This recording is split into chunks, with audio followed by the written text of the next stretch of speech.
Right, yeah, Burning Tree Emissary, RIP to a real one, as they say. That probably is one of my most played cards. Yeah, probably. I mean, it's probably one of my most played cards in paper because I played 4 of them in Mono Green Devotion. It's one of the few parts of the list that hasn't changed over time. Yeah, I think I told you this before. Back in Return to Ravnica Standard, I was playing a Jund aggro deck, and Burning Tree was a big part of that. So I played a lot of that back then, and then played a lot of it in Historic. Play some Paper Modern. Dude, Burning Tree is so sweet. I literally put Bushwhackers in Mono Green Devotion. Hey. Just to try to go for like a double Emissary Bushwhacker turn 2.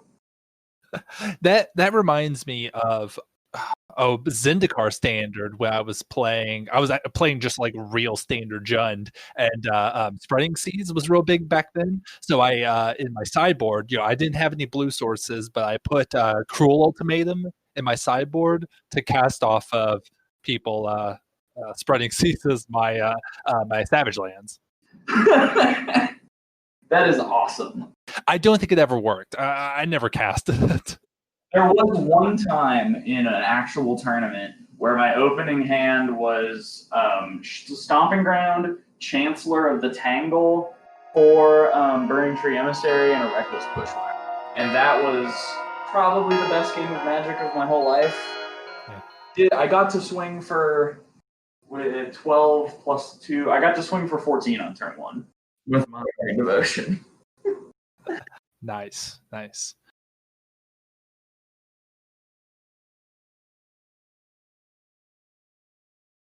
Today's question: is it safe to be holding in-person Magic the Gathering tournaments?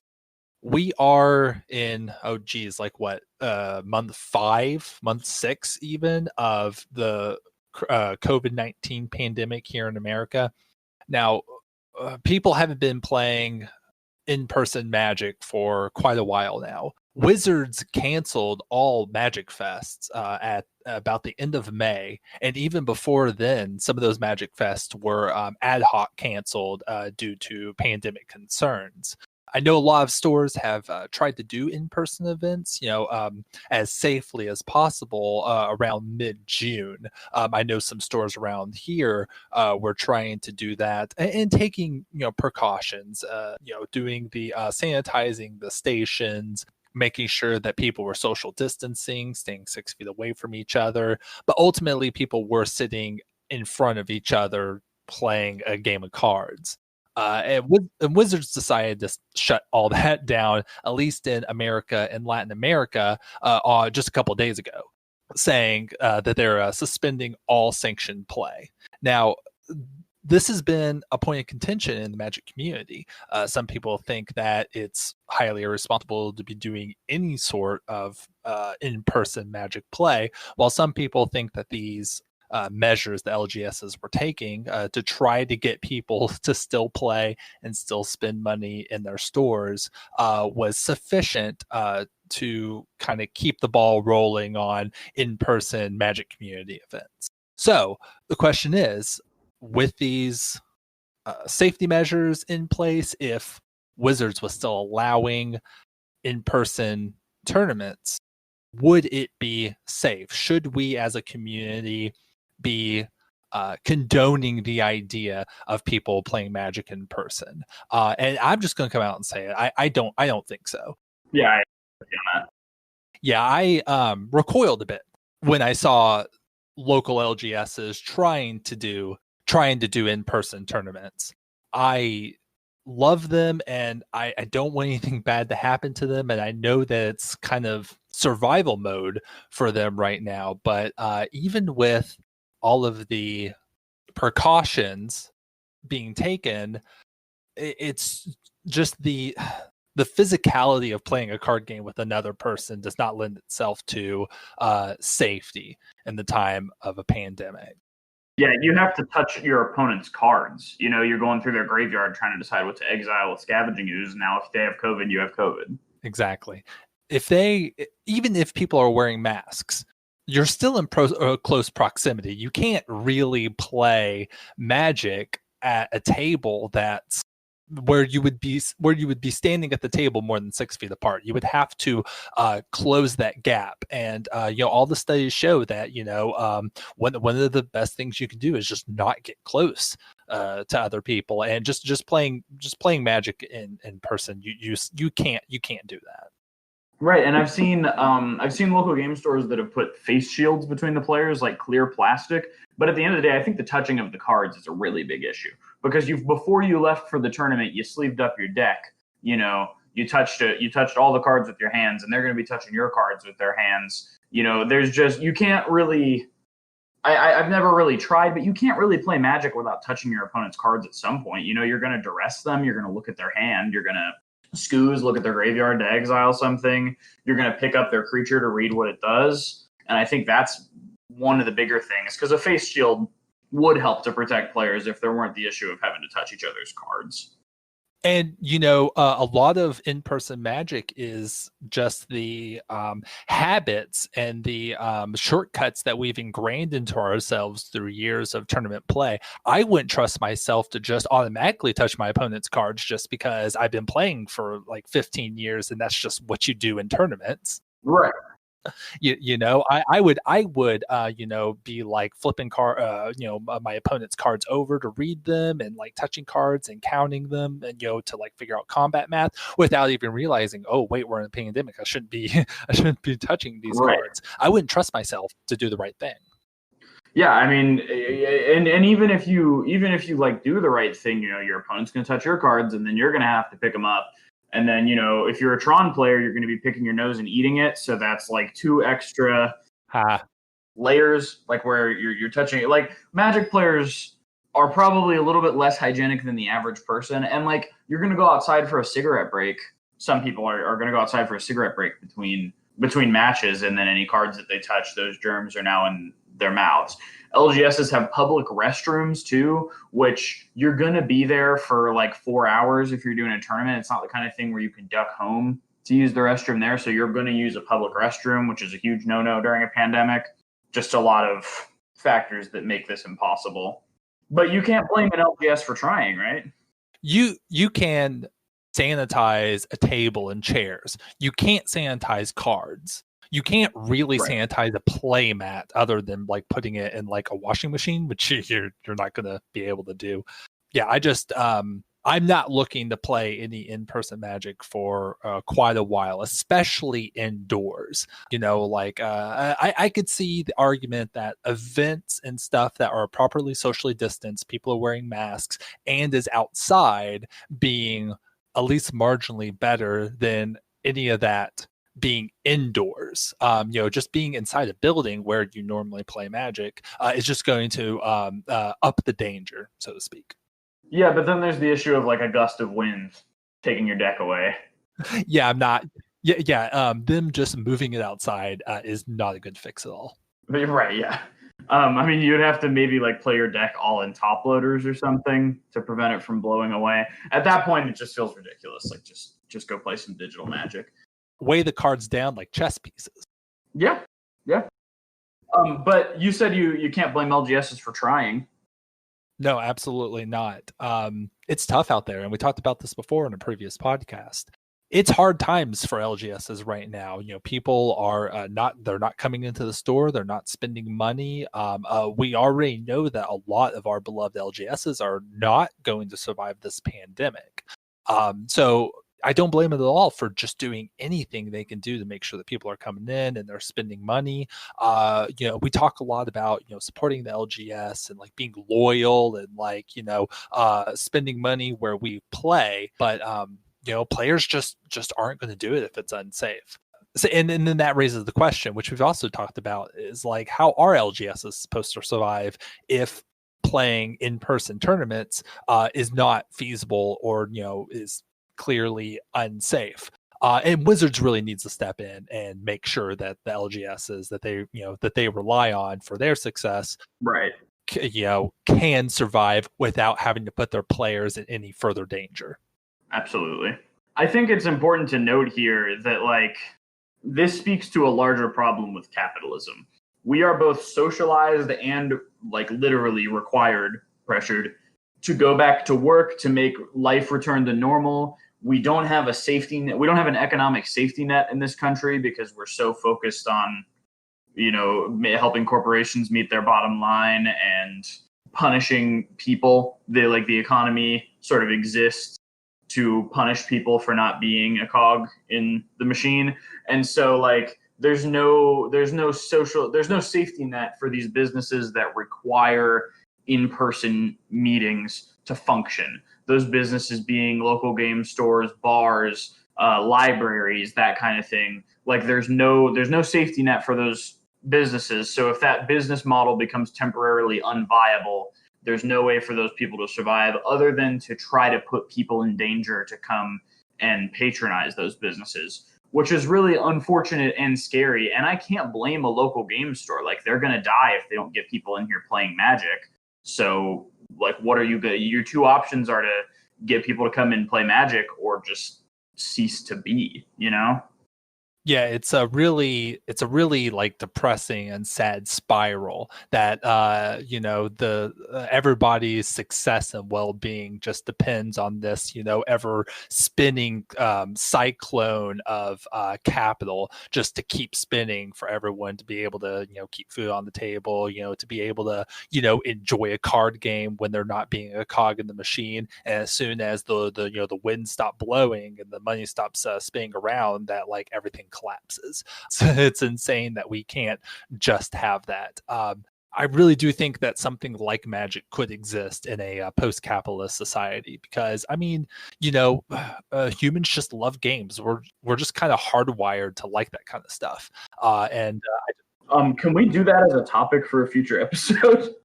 You got it, dude.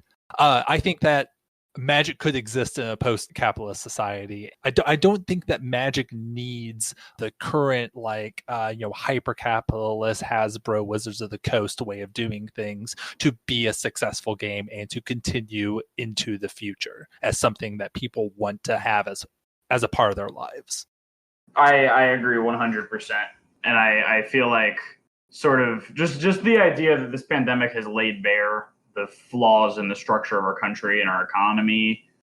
This is a microcosm of much larger issues that are happening right now. But it really does suck that these places that we go for like our main social interaction and our enjoyment of our hobbies are going to go out of business because there was no safety net in place to help them if some pandemic happened. Now, regardless of whether it was in the 100% good of their hearts, worrying about the safety of their players, for Wizards to come down and say, no, stop sanctioned play. That cannot happen anymore until at least September. Regardless of where that sentiment is coming from, I'm really glad that Wizards stepped in and said no. And honestly, we need that. We need that top-down pressure, even if it's not 100% altruistic to stop that, because I do think that that's going to save at least a certain percentage of lives and well-being. So thanks Wizards for making a good choice once. We need Daddy Wizards to come and just sort of step on us and tell us no to going to tournaments for a little while. Now, if that had come with a sort of, like we talked about in the previous episode, like a stimulus package for local game stores, if that had been included in that announcement, that would have been much better. That would have given me a lot more faith that these local game stores are going to be there when we come out of the pandemic. And frankly, that would have made me feel more comfortable not going to a Magic tournament. And again, I'm not going to anyway, but I can imagine some people are going to these tournaments because they don't want their local game store to die. If this announcement sort of came with some sort of mechanism by which we could be assured that our local game store was going to survive, so that stimulus package that we talked about, then I think that would take the edge off for a lot of players and make them feel a lot less scared that their local game store is not going to be there when they get back unless they go out and play Magic. Yeah, it's messed up that players are put in the position where they need to go out and buy physical Magic cards that they can't safely play with just to show support and loyalty to an LGS who isn't available to play tournaments in, it's almost like, why are we expecting the players to like do the heavy lifting of like supporting this behemoth of a capitalist system, just in some sense of like support or loyalty. Players shouldn't be expected to do that. They should be rewarded for doing that, and I think Wizards going out of their way to provide value like the stimulus package or old content at reduced prices would make it to where people didn't have to feel so obligated to buy things that they don't particularly want. Right. And I mean, if this results in a drop in sales of secret layers, that would be ideal. But like Wizards upping the stuff that they sell directly to players during a pandemic just seems extra scummy to me. Just like increasing the volume of product that cuts out local game stores is just not a good business model to me, and it makes me pretty worried. Yeah. So look, Wizards of the Coast is only going to pay lip service to this stuff and only go out of their way to shut things down if it's going to hurt their image or bottom line. So what are LGSs supposed to do? I actually think one good thing, there's no reason, like, it's 2020. We have Magic Online, which is, people have their opinions about it, but we also have Arena, which people also have their opinions about. But, in current year, I think that there's a lot that LGSs could be doing to deserve the support that we keep hearing that they deserve us to give them. I do think the LGSs need to go a little bit out of their way to, support their player base. It should be a symbiotic relationship and not just in terms of money. Some stores have been doing online tournaments. I think that this is great, and I think a lot of stores really ought to be going this route. We have the technology, we have third-party tournament software, that you can run unsanctioned tournaments on, and stores should be charging them. They do the work, they put in this and that, they handle all the recording and recording and storekeeping. Maybe they could do like streaming on Twitch for coverage, so to speak. But I've seen that some stores have been doing this. A lot of our local stores haven't been doing this, and I think that's really a shame. If the store that I wanted to go play at were doing these, like maybe like once every couple of days, Magic Online historic tournaments for like I don't know, $5-10, whatever they wanted to do, and they like paid out in store credit that you could use at any time for curbside service, or you could hang on to for tournaments once it is safe to open up. Right. I would absolutely want to do that. And I think that would be a really great way for me to be able to still participate in the Magic community, our local Magic community, and even at the LGS level, still be able to support, LGSs and not have to buy products that I can't actually use until the pandemic eases up and it's safe to go out and do that. I just really hope that I really wish that more stores would go out of their way to do like online tournaments and try to make money that way. I couldn't agree more. I think maybe Zoom tournaments with whatever issues those would provide, at least people who don't already have MitGo or Arena collections can still play in Magic tournaments if we do these sort of paper tournaments. I'm going to say in current year, everyone should be playing Arena. I don't really think there's, sure, maybe there's like technical excuses and sure, but like if you have a reasonable computer and you love Magic, I think it's a mistake not to be like at least getting 4 wins in Arena every day. Just do it. You're going to win it later. We can see the trajectory that Wizards of the Coast is going and pushing all of their Magic stuff online. Just put in the effort and do the grinding. You like Magic, right? Just like take the opportunity to play as much as you can. I don't know. To me, that just like they've shown that they are not really putting any effort into adding modern or legacy to Arena. And I mean, like, so there's a large subset of Magic players that's just never going to give a shit about standard or historic or even limited. Some of them. So like I'm a diehard limited fan, and that's most of why I use Arena. But if I didn't care about limited, I wouldn't play Arena. There would just be no digital client that was reasonable for me to use. I would have to hop into MitGo because modern is my favorite format. and I want to play some Modern, and I just can't do that on Arena, and it's unreasonable, I think, to expect me to buy a collection I already own on Midgo. This sounds like a good topic for later on. So why don't we shelve this discussion for a bit? I do understand what you're saying, that like some people just have paper cards, for whatever, in my opinion, wrong reason they don't have Mitgo or Arena. Yeah, I think that would make a lot of sense for like Zoom tournaments for people who want to play with their paper cards, and then also just online tournaments for people who have online accounts. I definitely like the idea of splitting it that way. Yeah. Okay, so I think that we can both agree, just don't hold in-person Magic event. Just it's unsafe. You're putting people in danger. Just wait and explore other opportunities to survive. For the time being. Yeah. Aggressive Rhetoric has quit Magic the Gathering to play Yu-Gi-Oh! Duel Links on his mobile phone, so that's all the time that we have for today. I've been War Crimes Uwu, joined as always by Aggressive Rhetoric, and this has been Gutshot, the home of all of the wrong Magic the Gathering opinions.